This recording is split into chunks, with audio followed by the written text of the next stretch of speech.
Anzia huko Mashariki ya Kati, Israel imeshambulia mji wa Tai kusini mwa Lebanon, huku hali ikiwa bado ni tete Mashariki ya Kati. Ujerumani na Ufaransa zafuta mradi wa pamoja kutengeneza ndege za kivita kufuatia mvutano wa kampuni wa miaka kadhaa.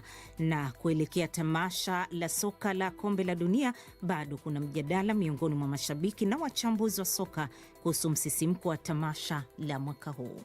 Binafsi hauniridhishi. Naona hamasa sio kubwa hivyo ukilinganisha kwa mfano na mashindano ya Kombe la Dunia ya Qatar. Sijui wewe una mtazamo gani, lakini baki nasi katika dunia yetu leo jioni. Hayo ndio tuliokuandalia msikilizaji, kwa hiyo kaa hapo hapo uandamane nasi hadi mwisho. Tuanzie Mashariki ya Kati. Israel imeushambulia mji wa kusini mwa Lebanon wa Tai na kusababisha mauaji ya watu 8. Shambulizi hilo limefanyika siku moja baada ya Iran kuonya kuwa itaendelea kuishambulia Israel iwapo nchi hiyo itaendeleza mashambulizi yake dhidi ya wanamgambo wa Hezbollah nchini Lebanon. Amina Abubakar na taarifa zaidi. Kulingana na vyombo vya habari vya Lebanoni, Israeli ilivurumisha mabomu katika mji huo wa Taya wa kusini mwa taifa hilo na kusababisha mauaji ya watu 8 huku wengine 32 wakiwa wamejeruhiwa vibaya. Serikali ya Lebanoni imesema makundi ya waokoaji yanaendelea kuwatafuta manusura zaidi wa mkasa huo. Bado jeshi la Israeli hadi sasa halijatoa tamko rasmi kuhusu taarifa hizo. Mashambulizi hayo katika mji wa bandari wa Taya yamekuja baada ya jeshi la Israeli kuwataka wakazi wote wa mji huo kuondoka huko. Picha kutoka mji huo zinaonyesha msongamano mkubwa wa magari, huku wakazi wakikimbilia upande wa kaskazini kwa ajili ya usalama wao. Hali hiyo inajiri siku moja baada ya ombi kutoka kwa rais wa Marekani Donald Trump kwamba nchi hizo ziache kushambuliana mara moja. Iran lakini imeonya kuwa itaanzisha tena mashambulizi dhidi ya Israel ikiwa Tel Aviv itaendelea na operesheni zake za kijeshi nchini Lebanon dhidi ya washirika wake wa karibu ambao ni wanamgambo wa Hezbollah wanaochukuliwa kama kundi la kigaidi na Israel pamoja na mataifa kadhaa ya Ulaya.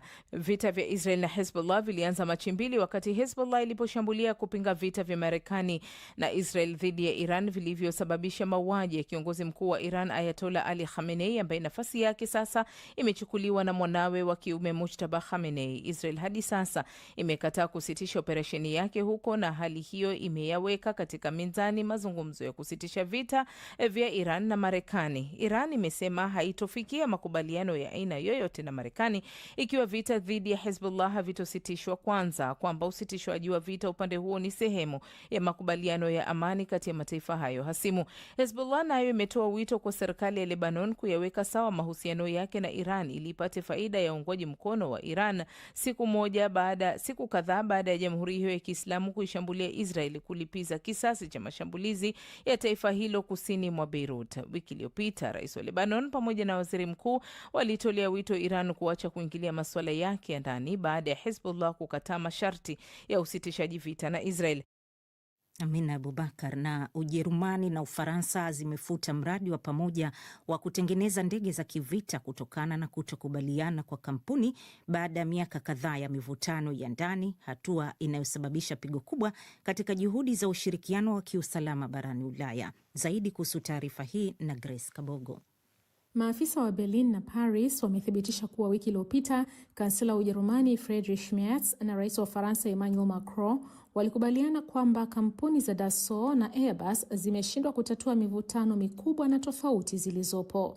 Mradi wa mfumo wa ulinzi wa anga FCAS ulianzishwa mwaka 2017 na ulikuwa na lengo la kutengeneza ndege za kivita za kisasa kuchukua nafasi ya Eurofighter na Rafale ifikapo mwaka 2040. Hatua ya kuachana na mojawapo ya miradi mikubwa zaidi ya ulinzi barani Ulaya imechukuliwa wakati ambapo maafisa wa kijeshi wa nchi za magharibi wakionya kuhusu kuongezeka kwa kitisho kutoka kwa Urusi pamoja na Marekani kuongeza shinikizo kwa Ulaya kujilinda yenyewe. Mradi huo uliokuwa na thamani ya zaidi ya euro bilioni 100 uliwahi kutajwa kama ishara ya umoja wa kijeshi kati ya Ufaransa na Ujerumani, lakini umekumbwa na miaka mingi ya mivutano ya kisiasa na kiviwanda. Kampuni kubwa ya silaha ya Ufaransa ya Dassault ilidai kupata udhibiti na kujumuishwa zaidi katika mradi huo kuliko kampuni mshirika wake Airbus na Space inayojishughulisha na utengenezaji wa vifaa vya anga za mbali na teknolojia ya ulinzi. Kampuni hizo mbili zimekuwa katika malumbano kuhusu udhibiti wa awamu inayokuja, upatikanaji wa hakimiliki na zaidi ya yote mahitaji tofauti ya ndege. Hata hivyo, kampuni za Airbus na Dassault hazijazungumza chochote kuhusu suala hilo. Kuimarisha upya Ulaya kiulinzi imekuwa kipaumbele sio tu kwa nchi hizo mbili zenye uchumi mkubwa barani humo, bali kwa nchi zote 27 wanachama wa Umoja wa Ulaya, huku nyingi zikielezea wasiwasi kuhusu usalama wao kutokana na uvamizi wa Urusi nchini Ukraine. Thomas Endil, msemaji wa sera za ulinzi wa chama cha kihafidhina cha kansela Merz cha Christian Democratic Union CDU katika bunge la Ujerumani, anasema uamuzi wa kuufuta mradi huo ulikuwa sahihi. Naye Franziska Brandner, kiongozi mwenza wa chama cha kijani nchini Ujerumani, ameelezea kushindwa kufikia makubaliano kama kikwazo kikubwa kwa sera ya usalama na ulinzi ya Ulaya. Ujerumani na Ufaransa sasa zinapanga kuzingatia zaidi katika mtandao wa kijeshi wa usambazaji taarifa ambao unaunganisha ndege za kijeshi, droni na vitambuzi. Maafisa wa ulinzi wanatarajiwa kukutana katikati ya mwezi Julai ili kuangalia upya ushirikiano kuhusu miradi midogo. Cedric Perry, mkuu wa kamati ya masuala ya kigeni na ulinzi katika baraza la Seneti la Ufaransa, amesema Macron alikuwa mtu pekee ambaye bado anaamini kuhusu uhai na mustakabali wa mradi wa FCAS. DW tunavuma kwa kishindo. Nchini Kenya, aliyekuwa naibu wa rais Rigathi Gachagua na washauri wake wa kisiasa wanapanga kufungua kesi kwenye mahakama ya rufaa baada ya uamuzi wa mahakama kuu nchini humo kumpa pigo kubwa katika juhudi zake za kupinga kuondolewa kwake madarakani. Katika uamuzi wa kihistoria uliotolewa usiku wa kuamkia leo, mahakama hiyo iliidhinisha kuondolewa kwake madarakani, lakini ikampa fidia ya shilingi milioni 50 itakayolipwa na bunge la Seneti. Shisia Wasilwa anayo taarifa zaidi. Jopo la majaji watatu lilikataa hoja nyingi zilizowasilishwa na Gachagua, jambo lililodhoofisha kwa kiasi kikubwa juhudi zake za kurejesha ushawishi wake wa kisiasa na kuzima kiu ya ndoto yake ya kugombea katika uchaguzi mkuu mwaka 2027. Uamuzi huo umeibua maswali mapya kuhusu uhalali wake wa kuwania nafasi za uchaguzi na pia athari za kisiasa zinazoweza kumkabili kutokana na pandashuka ya muda mrefu ya kisheria. Gachagua na chama chake cha DCP walikuwa na matumaini ya kupata uamuzi wa mahakama ambao ungefuta kuondolewa kwake madarakani, hatua ambayo ingeimarisha nafasi yake kama mmoja wa viongozi wakuu upinzani na mgombea wa eneo la Mlima Kenya. Ndegwa Njiru ni wakili wake Gachagua. We have sat for 10 hours in a funeral. Tumekaa kwenye mazishi ya saa 10 ya katiba yetu, mazishi ya demokrasia yetu. Wamekubali baadhi ya hoja zetu, wanasema haki ya kikatiba ya Gachagua ilikiukwa. Badala ya kuchukua uamuzi unaostahiki, wamepuuza. To quash the avoid.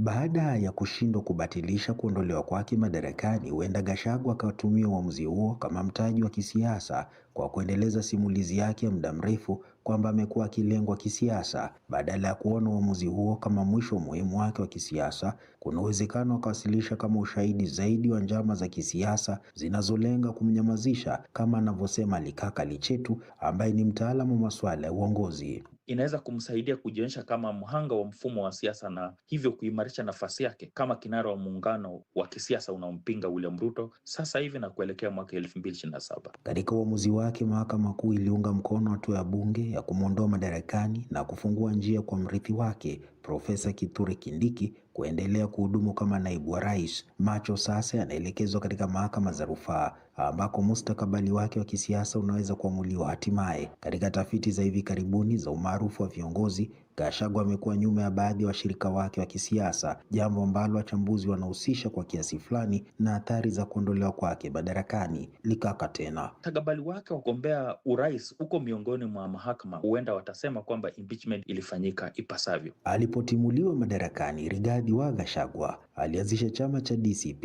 ambacho amekuwa kikipigia debe hasa eneo la Mlima Kenya kujipatia umaarufu baada ya kuonekana kuwepo kwa pengo la kiongozi wa jamii ya Wakikuyu baada ya Rais Uhuru Kenyatta anayetokea jamii hiyo kuhitimisha uongozi wa mihula miwili. Shisia Wasilwa, DW, Nairobi. Namna tukija hapa barani Ulaya, pamoja na kutazama ugonjwa wa Ebola, ni kwamba Umoja wa Ulaya umeahidi msaada wa ziada wa euro milioni 16.5 kusaidia mapambano dhidi ya mlipuko wa Ebola nchini Jamhuri ya Kidemokrasia ya Kongo. Fedha hizo zitasimamia masuala kadhaa ikiwemo ununuaji vifaa vya upimaji. Wakati huo huo, nchini Kenya mtu mmoja ameuawa kwenye maandamano huko Nanyuki ya kupinga ujenzi wa kituo cha karantini kwa ajili ya raia wa Marekani. Mengi zaidi yanaarifu Babu Abdallah.